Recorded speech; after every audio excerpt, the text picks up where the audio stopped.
Request बार बार किया गया ढाका की तरफ से नई दिल्ली को कि एक मुलाकात करा दीजिए ना प्लीज, छोटी सी मुलाकात। प्रधानमंत्री नरेंद्र मोदी ने इतनी जोर से यूनिस का हाथ पकड़ा हुआ है, हाथ पे ना निशान आ गए। तो बंगाल की खाड़ी में असल गार्जियन कौन है ये तुमको जयशंकर साहब ने बता दिया वही बिम्स्टेक की मीटिंग में। चावल के बिना तो कहानी खत्म है तुम लोग की। चावल माछ खाने वाले लोग हो तुम लोग, लातों के भूत बातों से मानते नहीं। और सवाल यह है कि क्या आने वाले समय में बांग्लादेश एशिया का फिलिस्तीन तो नहीं बन जाएगा। फिलिस्तीन कहने का मतलब है कि वो चिल्लाते रहते हैं और इजराइल मारता रहता है, और इजराइल तब तक मारता है जब तक वो चिल्लाते रहते हैं, उसका कोई और छोर नहीं है।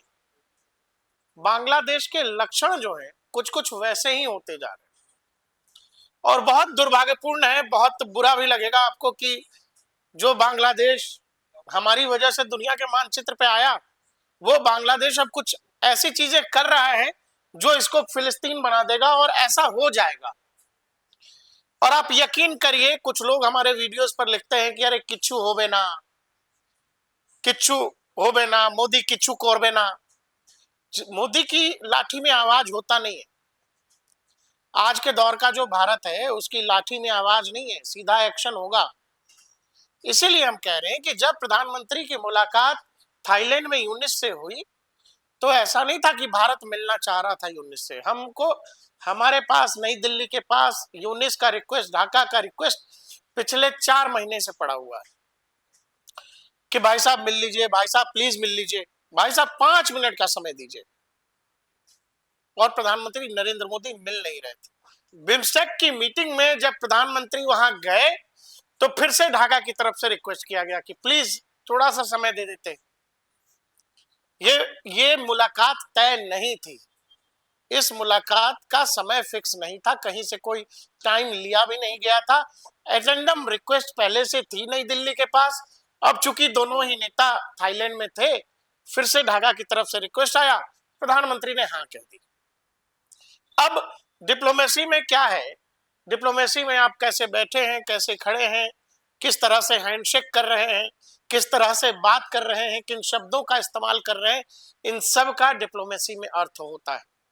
और अर्थ वो सब कुछ होता है जो आप मानेंगे नहीं मानेंगे, मतलब उसकी क्या क्या परिभाषा हो सकती है, उसका कोई तय माप नहीं है, तय समय सीमा नहीं है, तय आकलन नहीं है। एक एक शब्द में पूरा पूरा ऐसे आप लिख दीजिए, पूरी पूरी कहानी होती है।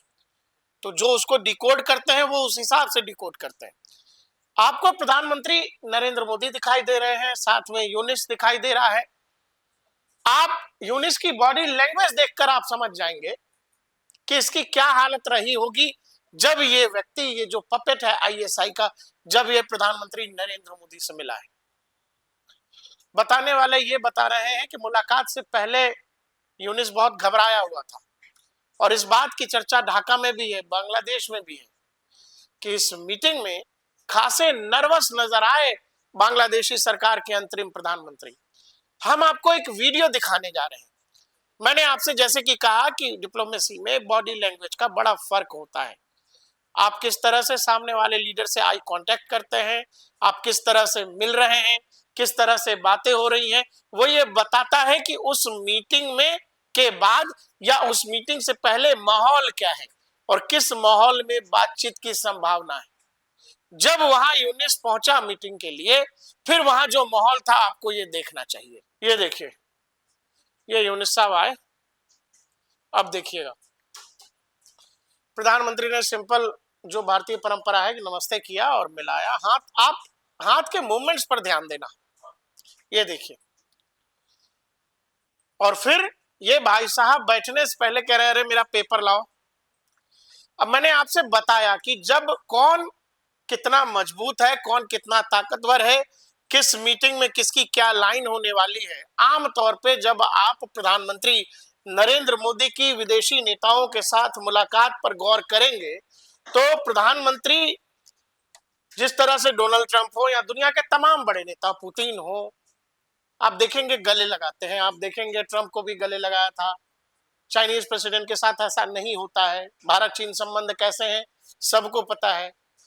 ये जब आता है, जो ढाका में बैठा आईएसआई का पपेट है, ये जब आता है, इससे सिंपल हाथ मिलाते हैं और उसके बाद आपको एक और चीज जो हम चाहते हैं, आप स्क्रीन पर स्लो मोशन में देखिए, ये जो आपको दिखाई दे रहा है, ऐसा लगता है कि प्रधानमंत्री नरेंद्र मोदी ने इतनी जोर से यूनिस का हाथ पकड़ा हुआ है कि हाथ पे ना निशान आ गए, बहुत जोर से पकड़ा हुआ। आप अगर गौर करें, आप ये स्लो मोशन में हम आपको दिखा रहे हैं, और लगातार हैंडशेक भी कर रहे हैं प्रधानमंत्री, और आप ये देखिएगा कि कोई आई कांटेक्ट नहीं है दोनों ही नेताओं के बीच। प्रधानमंत्री बुलाते हैं उसको, यूनुस को, और सिंपली ये हैंडशेक, कोई आई कांटेक्ट नहीं है।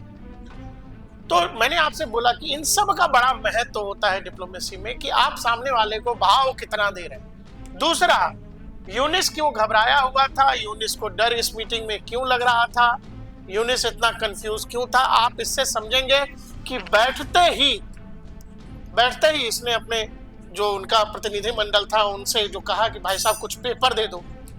तो पेपर पर लिखकर डिप्लोमेसी में वो नेता बैठते हैं जो कमजोर होते हैं और जिनको ये पता नहीं है, जो खुद कंफ्यूज हैं कि भाई बोलना क्या क्या है, मांगना क्या क्या है, मांगे क्या क्या रखनी है। तो वो लिस्ट दे दो तो देख के पढ़ेंगे, जबकि आप प्रधानमंत्री नरेंद्र मोदी को देख रहे हैं, कोई लोड नहीं है। तो यहाँ मास्टर कौन है, हेडमास्टर कौन है और कौन छात्र की भूमिका में है, ये तो आप समझ गए होंगे। इसीलिए मैंने कहा कि ये रिक्वेस्ट बार बार किया गया ढाका की तरफ से नई दिल्ली को कि एक मुलाकात करा दीजिए ना प्लीज, छोटी सी मुलाकात। और उस बार बार प्लीज करने को लेकर के बार बार जो यहाँ पर एक तरह से मांग की गई कि प्लीज थोड़ा समय दीजिए, उसके बाद आप यूनिस की शक्ल देखिए, हम आपको लगातार दिखा रहे हैं, ये पन्ना पलटे या बात करे इसके समझ ही नहीं आ रहा है कुछ। इसीलिए हमने आपसे कहा कि बहुत लोड में थे नहीं प्रधानमंत्री। अब आप ये समझिए, इस तरह के माहौल में और जिस तरह की बकवास हाल फिलहाल यूनुस करता रहा है, जो अंतरिम सरकार का मुखिया है बांग्लादेश में, जिस तरह की बकवास वो हाल फिलहाल करता रहा है, आपको क्या लगता है कि प्रधानमंत्री नरेंद्र मोदी ने क्या कहा होगा उस मीटिंग में? कुछ चीजें जो बाहर आई उसमें से ये कि भाई ये जो आप अनाप शनाप बकवास करते रहते हो, इससे जरा बचो, क्योंकि आप तो बकवास करते हो। अब सवाल यह है कि आपकी बकवास का जवाब भारत बकवास से देगा नहीं, और जिस दिन भारत जवाब देगा तो फिर रोने लगोगे, रोना शुरू कर दोगे कि देखो जी भारत ने मारा, देखो जी भारत बहुत मारता है, देखो जी मोदी सुनता ही नहीं है। कहने का मतलब यही था, उसमें सीधे बताया भी गया कि आप बांग्लादेश के अंदर जो माइनॉरिटीज के साथ हो रहा है उस पर जरा ध्यान दो, और दूसरा ये कि अननेसेसरी बकवास से जरा बचो। इसीलिए आपने देखा कि पूरी मुलाकात के दौरान जब भी आप किसी के साथ कितने अच्छे हैं या बुरे हैं, ये आपकी मुलाकातों से पता लग जाता है। आपका कोई बहुत अच्छा दोस्त है तो आप उस हिसाब से मिलते हैं, आपको किसी को बस ठीक है मिल गया, बात बैठना है, बात करनी है, तो आप उस हिसाब से डील करते हो। वही हिसाब यहाँ हो रहा है ढाका के साथ, यूनिस के साथ, जो आपकी यूनिस की शक्ल पर दिखाई भी दे रहा है। आप जब उस वीडियो को जो हमने दिखाया आप उसमें देखेंगे तो आपको ये समझ में आ जाएगा कि बांग्लादेश के अंतरिम सरकार के मुखिया के साथ आखिर वहां पर बातचीत क्या की गई होगी। मैंने आपसे कहा कि हाल फिलहाल में दुनिया में भारत जब भी कुछ करता है तो हल्ला करके कुछ नहीं करता है। भारत को जो करना होगा, जो भारत के हित में होगा, भारत वो करेगा, और भारत ये किसी से पूछेगा भी नहीं। भारत के विदेश मंत्रालय की तरफ से कहा गया, any rhetoric PM message to Bangladesh leader after north east remark, कि भाई बकवास नहीं चाहिए। आपको हाल फिलहाल याद है यूनिस ने ये कहा था कि भारत की जो 7 सिस्टर्स है, मतलब जो हमारा नॉर्थ ईस्ट है, वो लैंड लॉक है, और साथ ही उसने चिकन नेक के पास जो सिलीगुड़ी का कॉरिडोर है, जो कॉरिडोर नॉर्थ ईस्ट स्टेट्स को भारत के बाकी राज्यों से जोड़ता है, वहां पर एक्सेस देने की बात की थी चीन को।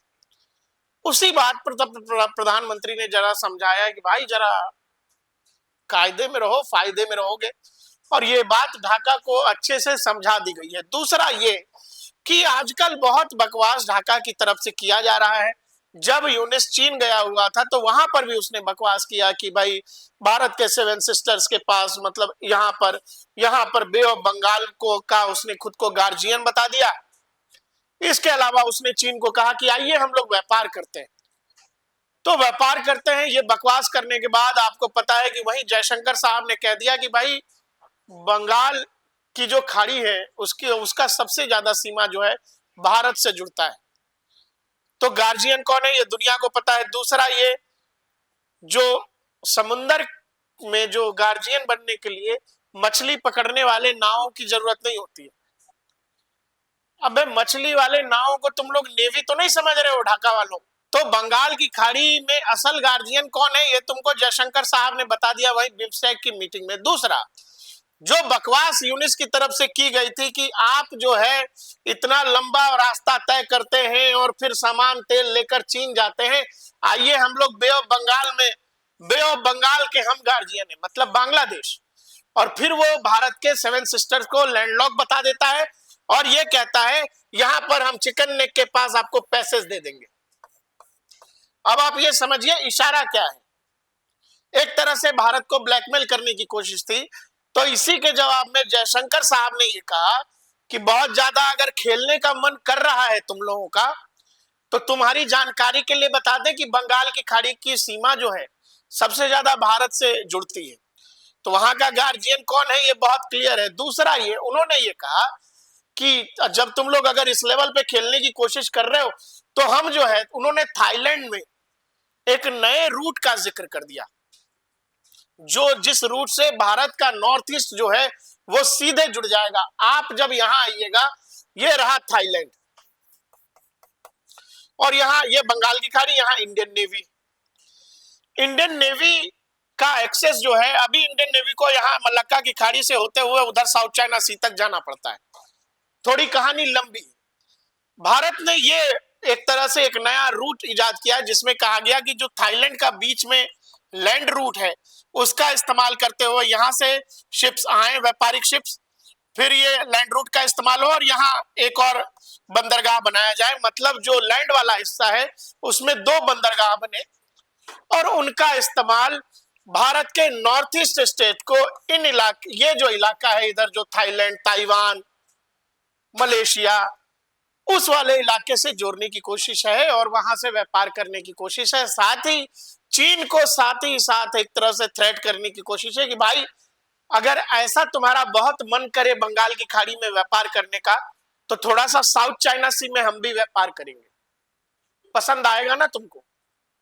इसीलिए यूनिस की बकवास का जवाब ये वाला जो आप देख रहे हो, ये एक नया मार्ग सुझाया गया है भारत की तरफ से जिसमें भारत ही सारा खर्च उठाएगा और थाईलैंड के अंदर लैंड रूट पर एक एक्सप्रेसवे बनाया जाएगा, बाकी जो समुद्र का रूट है उसका इस्तेमाल होगा। अभी जो व्यापारिक मार्ग के लिए इस्तेमाल होता है वो मलक्का की खाड़ी, स्ट्रेट ऑफ मलक्का आप जिसको कहते हैं, उसका इस्तेमाल होता है साउथ चाइना सी, फिलीपींस तक, मलेशिया तक जाने के लिए, सिंगापुर तक जाने के लिए। तो भारत ने एक नया रूट दिया, ये शॉर्टकट रूट है। ये होने के बाद चीन भी सदमे में आ गया कि अगर आपको खेलना है तो थोड़ा सा हम साउथ चाइना सी में खेलेंगे ताइवान के पास, तो आपको बुरा लगेगा कि नहीं लगेगा। तो हमारे नॉर्थ ईस्ट स्टेट्स के पास किसी के कहने पर आपको खेलने का मन करेगा तो हम ऐसा होने नहीं देंगे। दूसरा, ये बांग्लादेश को ये कायदे से समझा दिया गया है, देखो भाई चावल के बिना तो कहानी खत्म है तुम लोग की, चावल माछ खाने वाले लोग हो तुम लोग, तो मछली मछली बचेगी थाली में, वो भी समुंदर वाली, चावल गायब कर देगा भारत। तुम्हारी औकात, तुम्हारी हैसियत में तुमको लाने के लिए थोड़ी सी कुछ चीजें होंगी, जो नई दिल्ली से बिजली बंद हो जाएगा, पेट्रोल डीजल बंद हो जाएगा। तुम लैंडलॉक नॉर्थ ईस्ट को बता रहे हो, तुमने कभी अपना मैप देखा है, बांग्लादेश का मैप ठीक से देखा है? लैंडलॉक भी हो और सी लॉक भी हो, कहीं से कुछ मिलेगा नहीं, कहीं से कोई मदद आएगी नहीं। तो इसीलिए आदमी को कभी अपनी हैसियत नहीं भूलनी चाहिए। गाहे बगाहे जो बकवास आप कर रहे हैं, आप चारों तरफ से भारत से गिरे हुए हैं, 3 तरफ से भारत के मेनलैंड से और बंगाल की खाड़ी में बैठी है इंडियन नेवी, जहां कोई आपको बचाने नहीं आएगा। और लड़ाई वड़ाई छोड़िए, लड़ाई तो खैर बहुत दूर की बात है, हाथी और चींटी वाला मसला है, मसल दिए जाएंगे आपको। आपने जिनको आजकल अपना अब्बू बना रखा है इस्लामाबाद वालों को, उनसे पूछो 2014 के बाद भारत उनसे लड़ा नहीं है। फिर भी दिक्कत है, चावल, आटा, टमाटर, आलू, प्याज, इन सब की दिक्कत है। बिना लड़े तो तुम्हारा तो चलता ही सब कुछ हमसे है, तो थोड़ा सा तुम्हारा पेच कसा जाएगा और तुरंत होश में आ जाओगे, तो लड़ाई वड़ाई तो खैर दूर की बात है, लड़ने वाली तो कोई बात ही नहीं है। लेकिन अगर आपने अपनी आदतें, अपना तौर तरीका नहीं सुधारा, तो मजबूरन आपकी हालत जो है एशिया में एक नए फिलिस्तीन जैसी हो जाएगी, उससे ज्यादा आपकी हैसियत नहीं है। आप जो कुछ हैं वो भारत की बदौलत है, भारत की वजह से है, आपकी पैदाइश भारत की वजह से है, तो वो सब मत भूलिए। इसीलिए हमने आपको बताया कि वो जो बार बार एक तरह से भारत को ब्लैकमेल करने की कोशिश है, कभी चीन को बुलाना, कभी चीन को आमंत्रित करना, कभी पाकिस्तानी आर्मी को इंडियन चिकन नेक के पास घुमाना, तो इसीलिए आपको यह समझना पड़ेगा कि वर्ल्ड में वर्ल्ड ऑर्डर जिस तेजी से बदल रहा है, उसमें जो भारत की ताकत है, दुनिया की का कोई भी देश, भारत अगर किसी भी तरह का कोई एक्शन लेता है बांग्लादेश के खिलाफ, अब वो दौर नहीं है कि कोई आके भारत को रोकेगा। रशिया को जो कुछ यूक्रेन में करना था रशिया ने कर लिया, कौन जाके रोक रहा है? इजराइल को जो फिलिस्तीन में करना था, गाजा में करना था, कर चुका, कौन जाके रोक रहा है? तो आपको क्या लगता है कि अगर जिस दिन इंडियन आर्मी का मूड कर गया कि इस वाले इलाके में, जो चिकन नेक का इलाका है, इस वाले इलाके में एक छोटा सा ऑपरेशन चला दिया जाए, आपको लगता है कि कोई रोकने आएगा? कोई नहीं आएगा भाई साहब। तो बांग्लादेश में हमारा वीडियो देख रहे साथियों, सवारी अपने सामान की जिम्मेदार खुद है। अगर आप इस बकवास को नहीं रोकते हैं तो माफ करिएगा, आप दुनिया में एक और फिलिस्तीन हो जाएंगे और आपको बचाने वाला भी कोई नहीं होगा।